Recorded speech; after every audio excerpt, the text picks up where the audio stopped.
বিএনপির যুগ্ম মহাসচিব শহীদ উদ্দিন চৌধুরী অ্যানি বলেছেন, দেশে সংস্কারের সাথে সাথে নির্বাচনেরও দ্রুত প্রয়োজন রয়েছে। বিএনপির ৩১ দফাতে সকল সংস্কারের কথা উল্লেখ করা হয়েছে। জনগণের সরকার প্রতিষ্ঠায় অন্তর্বর্তীকালীন সরকারকে বিএনপির ভারপ্রাপ্ত চেয়ারম্যান তারেক রহমানের নির্দেশনায় দলীয়ভাবে সহযোগিতা করা হচ্ছে। দ্রুত নির্বাচনী রোডম্যাপ ঘোষণা করা হবে বলে প্রত্যাশা করি। শুক্রবার বিকেলে চৌহালি সরকারি কলেজ মাঠে উপজেলা বিএনপির আয়োজনে জাতীয় বিপ্লব ও সংহতি দিবস উপলক্ষে গণসমাবেশে প্রধান অতিথির বক্তব্যে তিনি এসব কথা বলেন। অ্যানি বলেন, ক্ষমতায় থেকে কোটি কোটি টাকা লুটপাট করেছে আওয়ামী সরকার। এখন সেই টাকা দিয়ে দেশ ও জাতির বিরুদ্ধে ষড়যন্ত্র করছে। বিগত ১৬ বছরের আন্দোলনে অনেকেই গুম খুন হয়েছেন। এসব অপকর্মে জড়িতদের কেউ এখনো গ্রেপ্তার হয়নি, বিচার প্রক্রিয়াও শুরু হয়নি। এজন্য সরকারের কাছে দাবি জানাই, খুনিদের অনতি বিলম্বে বিচার করতে হবে।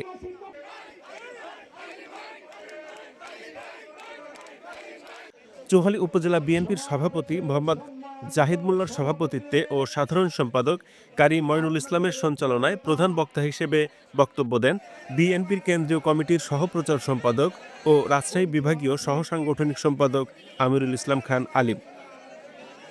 তিনি বলেন, আপনাদের ভোটে আগামীতে এমপি হলে নদী ভাঙন কবলিত এই চৌহালি উপজেলার যমুনা নদীতে দুই পারে স্থায়ী বেড়িবাঁধ নির্মাণ, নদী খনন করে ধারা ঠিক রাখা, এখানে ট্রেনিং সেন্টার প্রতিষ্ঠা করে বিভিন্ন প্রশিক্ষণ দিয়ে দেশ বিদেশে কর্মসংস্থান সৃষ্টি করা সহ চৌহালি নিয়ে নানান পরিকল্পনার কথা জানান তিনি।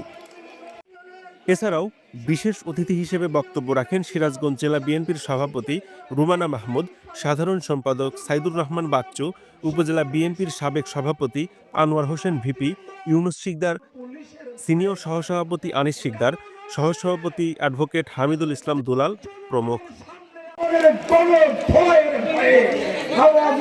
আপনাদের সামনে আসবে না।